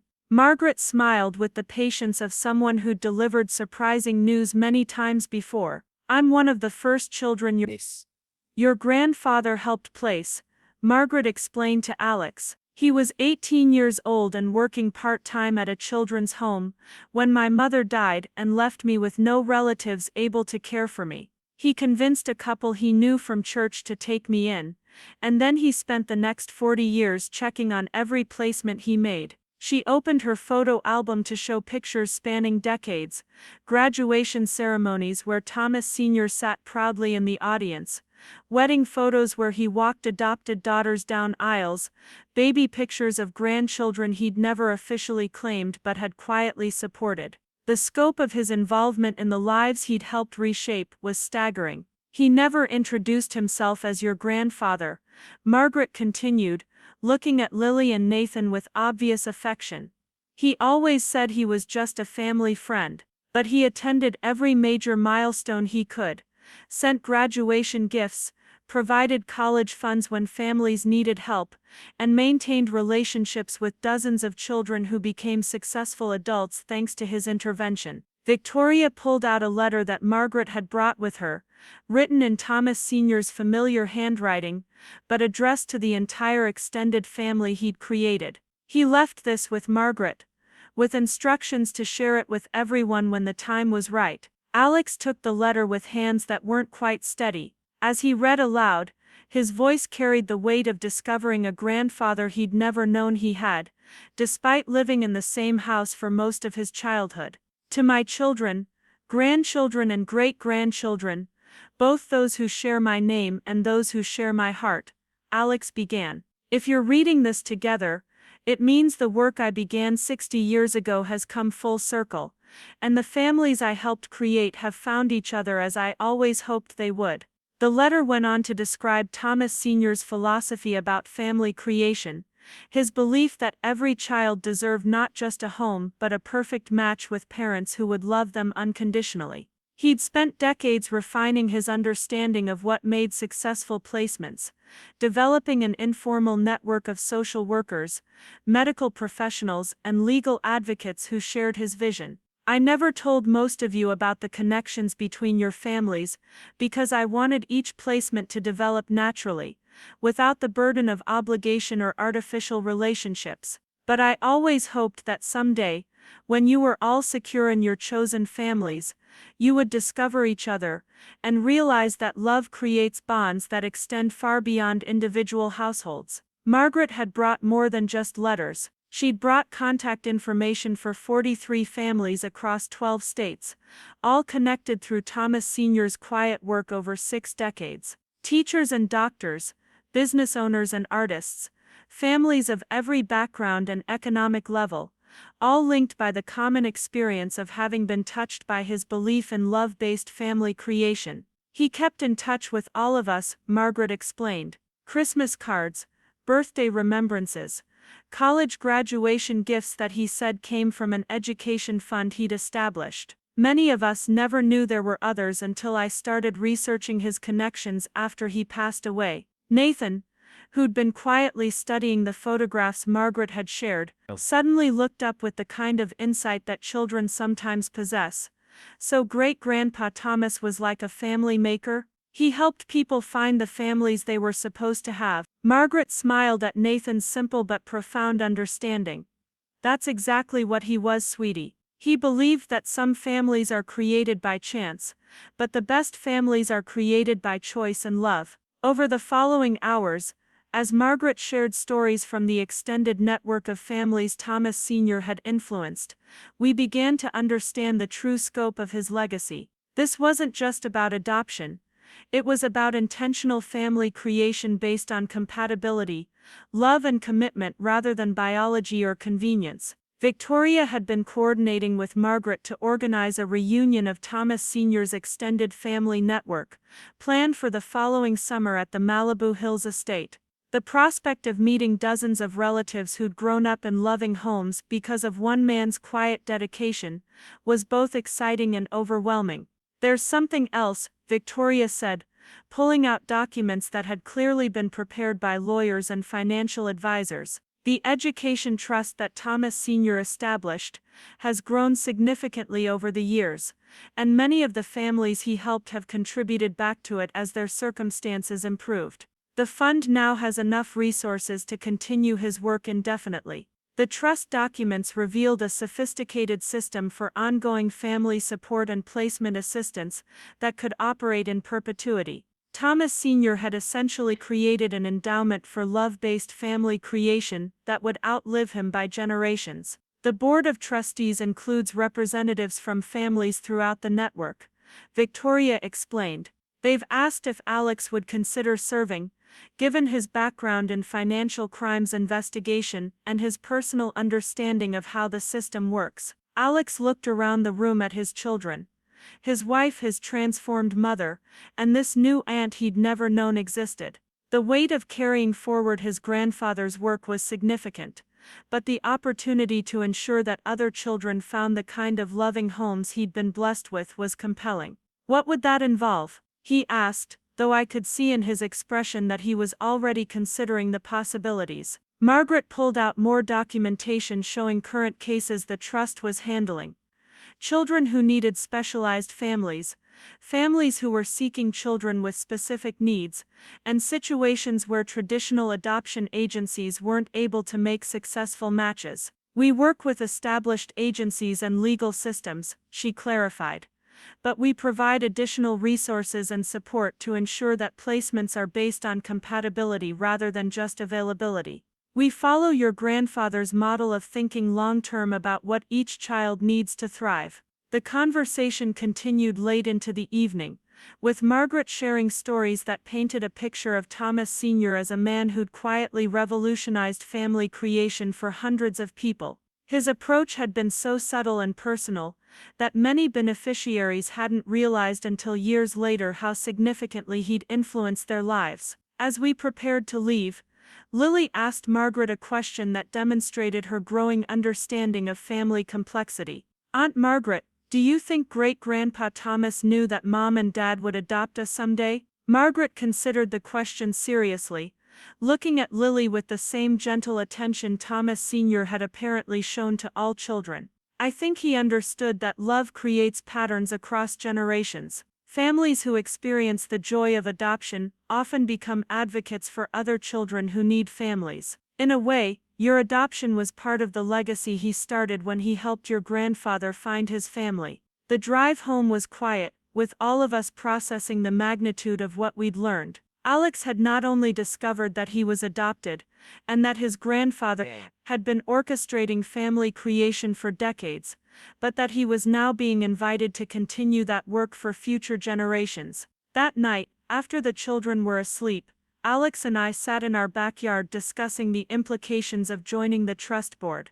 The time commitment would be significant, involving travel to meet prospective families and children, coordination with social services agencies, and ongoing support for placements that were made. "It feels like coming full circle," Alex said, looking up at the stars that seemed particularly bright that evening. "My grandfather saved me from whatever situation I was in at 3 years old, gave me a family that loved me completely, and now I have the chance to do the same thing for other children." The decision to accept the board position wasn't difficult, but implementing it required significant changes in our routine. Alex negotiated with the FBI to reduce his travel schedule, allowing him to focus more on local cases while dedicating time to trust work. I began volunteering with the placement process, using my teaching background to help assess educational needs and compatibility factors. Victoria became one of the most active supporters of the Trust's work, using her social connections and financial resources to expand the network of families and professionals involved in the placement process. Her transformation from someone who'd attacked adoption to someone who championed it was remarkable, but it reflected her genuine understanding of what her husband's work had accomplished. The summer reunion brought together over 200 people representing the families Thomas Sr. had influenced across 6 decades. The Malibu Hills estate was transformed into a celebration of love-based family creation, with children playing in the gardens while adults shared stories of how their lives had been shaped by one man's quiet dedication. Lily and Nathan were fascinated by the diversity of families present: mixed-race families, same-sex couples with children, single parents who'd adopted siblings, and multi-generational households that had formed around shared commitment rather than shared genetics. The reunion demonstrated that successful families come in every possible configuration when they're built on love and acceptance. During the reunion, we met David Martinez, a federal judge who'd been placed by Thomas Sr. 30 years earlier and who now specialized in family court cases. His perspective on our own custody battle was illuminating, confirming that the legal harassment we'd experienced was indeed unusual and that our victory had established precedents that would protect other families facing similar attacks. We also met Dr. Sarah Kim, a child psychologist who developed assessment tools specifically for adoption placements, and Robert Washington, who'd built a network of support services for adoptive families in urban areas. The professional expertise within Thomas Sr.'s extended family network was impressive, all dedicated to continuing and improving his work. The reunion also provided Lily and Nathan with a profound understanding of their place in a family tradition that valued them not despite their adoption, but because of it. They met other adopted children who'd grown up to become doctors, teachers, artists, and community leaders, all supported by the quiet network Thomas Sr. had created. Most importantly, they began to understand that their own adoption wasn't an isolated event, but part of a multi-generational commitment to ensuring that children find families where they can flourish. The fear and uncertainty they'd experienced during the custody battle was replaced by confidence in their belonging and excitement about their role in continuing the family tradition. As autumn arrived and life settled into new patterns shaped by our involvement with the trust, I reflected on how completely our understanding of family had evolved. What had begun as a terrifying attack on our right to parent our children had ultimately led us to discover that we were part of something much larger and more significant than we'd ever imagined. Alex's work with the trust brought home stories of successful placements that reminded us regularly why the struggle had been worthwhile. Children who'd been languishing in foster care found families who were perfectly matched to their needs. Families who'd been waiting years for adoptions were connected with children who completed their households in ways that seemed destined. Victoria's relationship with Lily and Nathan had deepened into genuine affection based on appreciation for who they were rather than acceptance despite their origins. She'd become their advocate rather than their critic, celebrating their achievements and supporting their interests in ways that honored their individuality. The financial security provided by the trust meant that concerns about college funding and future opportunities were no longer sources of stress. But more importantly, the emotional security of knowing they belonged to a family tradition that valued them completely had given both children confidence that would shape their entire lives. One evening in late November, as we sat around our dinner table with homework spread across the surface and the comfortable chaos of family life surrounding us, Nathan made an observation that captured the essence of what we'd learned. "Mom, I'm glad Grandma Victoria tried to take us away," he said, causing Alex and me to exchange startled glances. "Why would you say that, sweetheart?" I asked, setting down the math worksheet I'd been helping him complete. "Because if she hadn't, we never would have learned about Great-Grandpa Thomas and all the families he helped. We wouldn't know that our family is part of something really important." Nathan looked around the table with the satisfaction of someone who'd solved a complex puzzle. "Sometimes bad things happen so that good things can happen later." Lily nodded in agreement, adding her own perspective with the wisdom that often surprised us. "And now we know that if someone ever tries to say we don't belong in our family, we can tell them about all the other kids who found their perfect families too. We're not different or special cases, we're part of a tradition. As I looked around our dinner table that evening, I realized that Nathan was right. The custody battle that had seemed so threatening had ultimately led us to discoveries that strengthened our family in ways we never could have anticipated. We'd learned not just that we could survive attacks on our family structure, but that our family was part of a much larger tradition of love-based family creation. Alex reached across the table to squeeze my hand, and I could see in his expression the same profound gratitude I was feeling. We'd begun this journey fighting to protect what we thought was a small, isolated family against powerful enemies. We'd discovered that we were actually part of an extensive network of families built on the same foundation of love and choice that defined our household. The legal victory had been important, but the deeper victory was understanding that families like ours weren't anomalies to be defended, but examples of a tradition that had been quietly succeeding for generations. Thomas Sr.'s legacy wasn't just the specific children he'd helped place, but the proof that love creates bonds stronger than biology, that choice creates commitment deeper than obligation, and that families built on acceptance and affection can thrive across generations. As winter approached, and we settled into routines that included regular trust work, family gatherings that celebrated diversity rather than conformity, and children who understood their adoption as a source of strength rather than difference, I knew that the crisis that had nearly destroyed us had actually saved us. We'd learned who we really were, what we truly valued, and how strong our commitment to each other could be when tested. Most importantly, we'd discovered that the family we'd created through love and choice was part of a tradition that would continue long after we were gone, ensuring that other children would find the kind of loving homes that had shaped our own children's lives.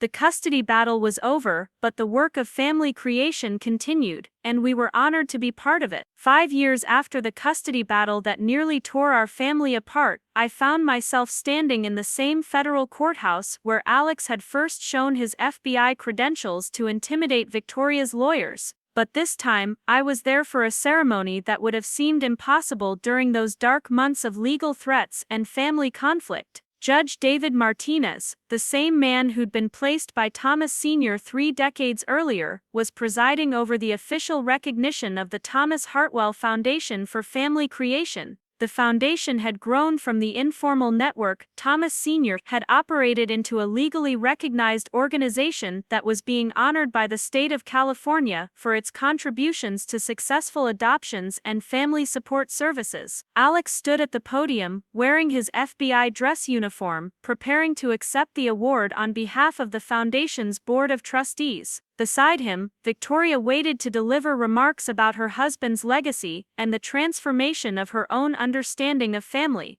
The irony of seeing them together as advocates for adoption, after she'd once tried to use the courts to separate adopted children from their families, was not lost on anyone present. Lily, now 15, and Nathan, 12, sat in the front row wearing the kind of confident expressions that come from children who've never doubted their place in the world. They'd both become youth ambassadors for the foundation, sharing their stories with prospective adoptive families and helping other adopted children navigate the complexities of blended identity and belonging. The Thomas Hartwell Foundation represents something unique in the landscape of family services, Judge Martinez announced to the packed courtroom. Rather than simply facilitating adoptions, they've created a comprehensive support system that ensures long-term success for both children and families. Their approach recognizes that family creation is not an event, but a process that requires ongoing commitment and resources. As Alex approached the microphone, I reflected on the journey that had brought us to this moment.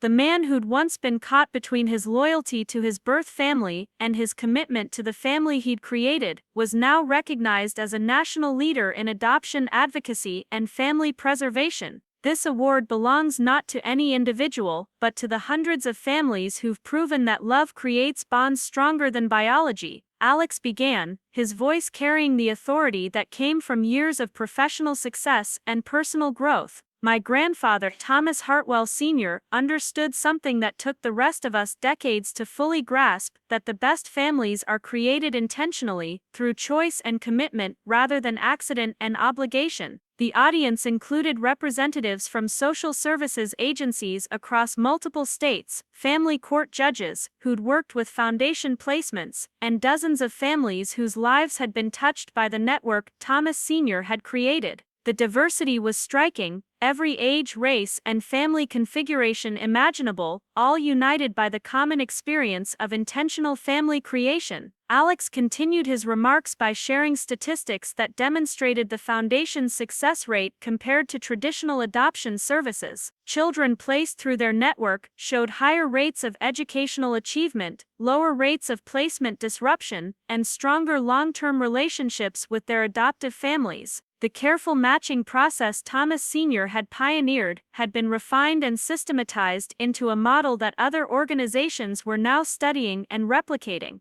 But statistics don't capture the most important aspect of what we do, Alex said, looking directly at Lily and Nathan. We don't just place children with families, we create families that celebrate the children they're blessed to receive. We ensure that every child understands that their adoption wasn't a consolation prize for families who couldn't have biological children, but a deliberate choice by families who wanted them specifically. When Victoria rose to deliver her remarks, the transformation in her demeanor was complete. The woman who'd once spoken about bloodlines and inheritance with aristocratic certainty now addressed the audience with the humility of someone who'd learned profound lessons about the nature of family. I stand before you today as someone who spent the first 70 years of her life fundamentally misunderstanding what family means, she began, her voice clear but emotional. I lived in a house built on adoption, raised an adopted son, and enjoyed 40 years of marriage to a man whose life's work was creating adoptive families, all while believing that biological connections were somehow more real or more valuable than chosen ones. Victoria went on to describe the custody battle with unflinching honesty, acknowledging the pain she'd caused and the damage her misconceptions had nearly inflicted on innocent children.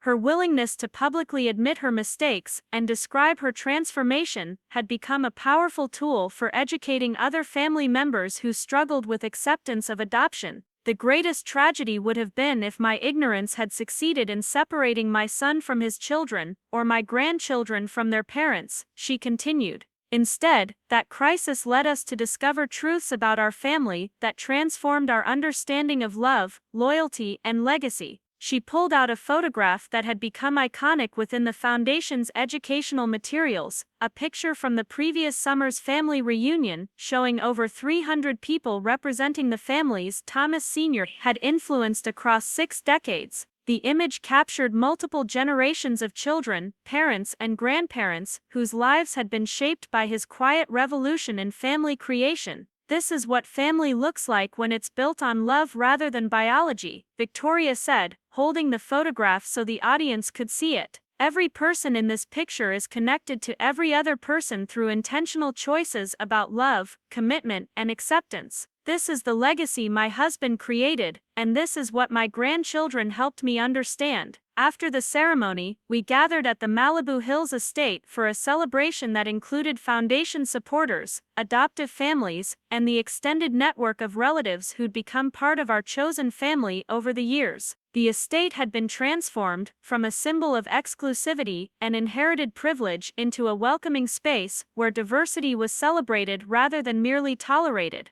Margaret Chen, who'd served as the Foundation's first executive director, announced her retirement and the appointment of her successor, Dr. Sarah Kim, the child psychologist who'd been placed by Thomas Sr. and who'd spent her career developing better assessment tools for adoption services. The continuity of leadership within the extended family network ensured that Thomas Sr.'s vision would continue to guide the organization's development. During the evening celebration, Nathan approached the microphone that had been set up for informal remarks and testimonials. At 12, he'd developed into a thoughtful and articulate young man whose adoption story had been featured in Foundation materials and educational presentations. I want to talk about something that I think Great-Grandpa Thomas understood better than most adults, Nathan began, his voice carrying surprising confidence for someone his age. He understood that being adopted doesn't make you different from other kids, it makes you lucky because you have parents who chose you on purpose. The crowd of adults grew quiet as Nathan continued, recognizing the wisdom that sometimes emerges from children who've processed complex experiences with remarkable clarity. When I was little, I used to worry that maybe my birth parents didn't want me, and that maybe that meant something was wrong with me. But then I learned about all the kids that great-grandpa Thomas helped find families, and I realized that sometimes parents can't keep their children for reasons that have nothing to do with the children being wonderful. Nathan paused, looking around the room at the hundreds of people whose lives had been touched by adoption in various ways. And I learned that the families who adopt children are usually people who really want to be parents, and who will appreciate having children in ways that maybe people who just accidentally have children might not. His remarks continued with insights that demonstrated how thoroughly he'd integrated his adoption story into a positive sense of identity and belonging. Rather than seeing himself as different or disadvantaged, he understood his adoption as evidence of how much he was wanted and valued by the parents who'd chosen him. Lily followed her brother to the microphone, her 15-year-old perspective offering a different but equally profound take on the adoption experience. I've been thinking about what it means to carry on great-grandpa Thomas's work, she said, her voice carrying the seriousness of someone who'd thought deeply about her future responsibilities. I think it means making sure that every adopted kid understands what Nathan and I learned, that we're not broken children who needed to be fixed by good families. We're amazing children who were matched with families that were smart enough to recognize how amazing we are. Her remarks went on to describe her plans to study social work in college and eventually join the foundation's professional staff. At 15, she'd already been shadowing social workers during placement visits and helping with orientation sessions for prospective adoptive families. I want other kids to grow up feeling as secure about their place in their families as Nathan and I feel about ours, Lily continued.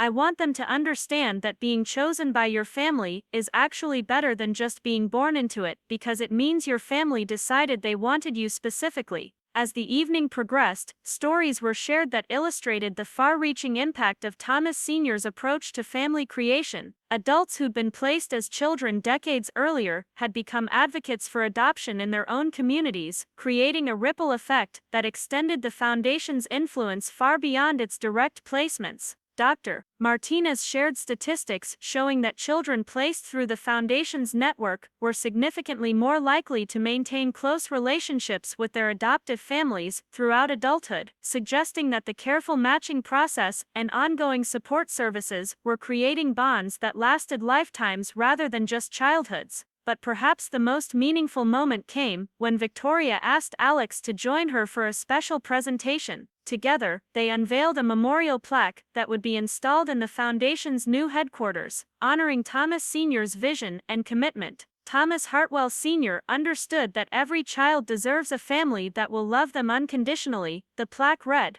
He spent his life proving that the best families are created through choice, commitment, and unconditional acceptance. His legacy lives on in every child who finds their perfect family, and every family that is completed by finding their perfect child. As the celebration wound down and guests began departing, our immediate family gathered in the study that had become the foundation's informal museum and archive. Surrounded by photographs and documents chronicling 60 years of successful family creation, we reflected on how completely our lives had been transformed by discovering Thomas Sr.'s work. Alex pulled out a letter that had arrived earlier that week from the Department of Health and Human Services, informing the foundation that their model was being studied for potential implementation at the federal level. The approach Thomas Sr. had pioneered in California was being considered as a template for improving adoption services nationwide. He never could have imagined this, Alex said, looking around the room at the evidence of his grandfather's expanding influence.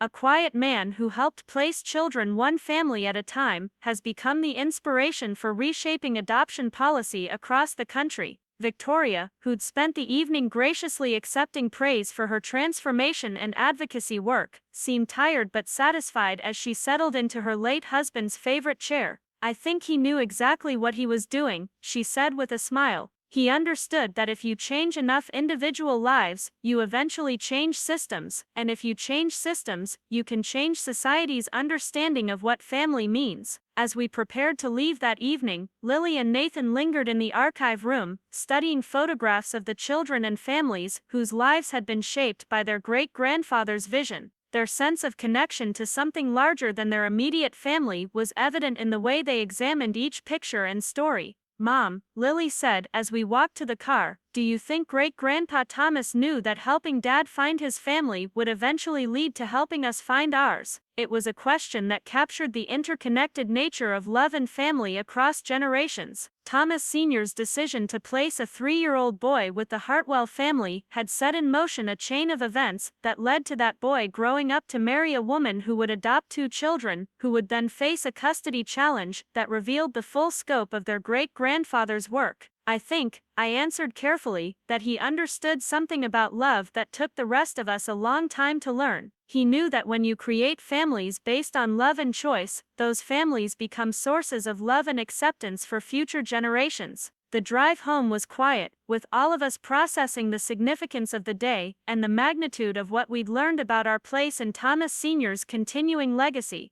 The custody battle that had once seemed like a catastrophic threat had ultimately led us to discover that we were part of something much larger and more meaningful than we'd ever imagined. As we pulled into our driveway in Riverside, I looked at our modest 3-bedroom house with its small backyard and children's bikes on the porch, and realized that it represented everything Thomas Sr. had worked to create: a home where children were loved unconditionally, where family was defined by choice rather than biology, and where the bonds created by commitment and acceptance would last lifetimes. That night, as Alex and I sat on our back porch watching stars emerge in the clear California sky, we talked about the future and our continued involvement with the foundation. The work was demanding but rewarding, requiring travel and time away from our own family to help create other families. "Do you ever regret how complicated our lives became?" Alex asked, thinking about the additional responsibilities and public attention that came with our advocacy work. I considered the question seriously, thinking about the fear and uncertainty we'd experienced during the custody battle, balanced against the profound sense of purpose and connection we'd discovered through the Foundation's work. "I regret that it took a crisis to teach us what we should have known all along," I answered, "but I don't regret learning it.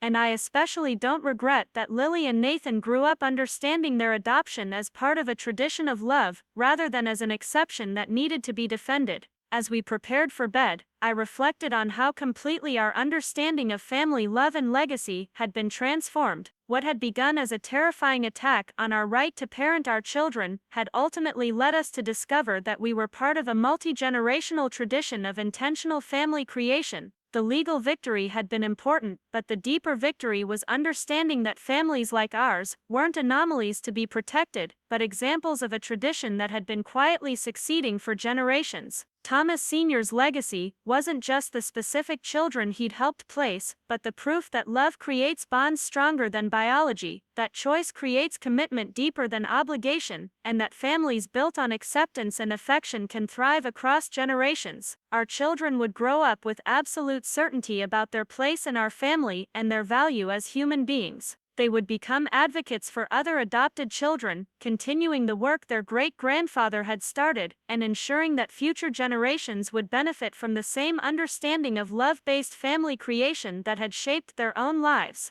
The custody battle was over, the foundation was thriving, and the tradition of love that had created our family would continue long after we were gone. In the end, Victoria's attack on our family had led to the most profound victory possible, not just the legal right to remain together, but the understanding that we were part of something much larger, more meaningful, and more enduring than any of us had ever imagined. Up next, you've got 2 more standout stories right on your screen. If this one hit the mark, you won't want to pass these up, just click and check them out.